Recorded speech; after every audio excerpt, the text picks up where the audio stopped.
বৈষম্যবিরোধী ছাত্র জনতার আন্দোলন চলাকালীন জুলাই আগস্টের গণহত্যা ও মানবতা বিরোধী অপরাধের অভিযোগে গ্রেপ্তার পতিত আওয়ামী লীগ সরকারের সাবেক প্রধানমন্ত্রী সহ 16 আসামিকে আন্তর্জাতিক অপরাধ ট্রাইব্যুনালে হাজির করা হয়েছে।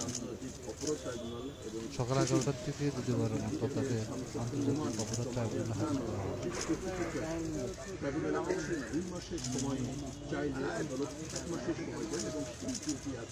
এই 16 জনের মধ্যে 9 মন্ত্রী ও প্রতিমন্ত্রী সহ 13 জনকে গত 18 নভেম্বর ট্রাইব্যুনালে হাজির করা হয়। প্রসিকিউশনের আবেদন মঞ্জুর করে ওই দিন 13 জনকে কারাগারে পাঠান।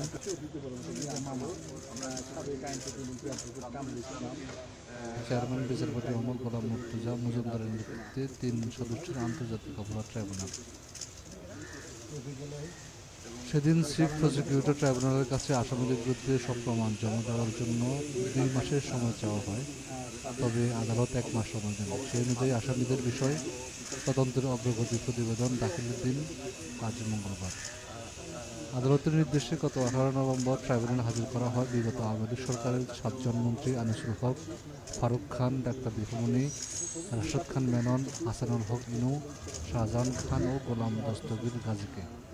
এছাড়া সাবেক প্রধানমন্ত্রী শেখ হাসিনার 2 উপদেষ্টা সালমান এফ রহমান ও তৌফিক ইলাহি চৌধুরী, প্রতিমন্ত্রী জুনায়েদ আহমেদ পলক ও কামাল আহমেদ মজুমদার এবং আপিল বিভাগের অবসরপ্রাপ্ত বিচারপতি শামসুদ্দিন চৌধুরী মানিক ও সাবেক স্বরাষ্ট্র সচিব জাহাঙ্গীর আলমকে।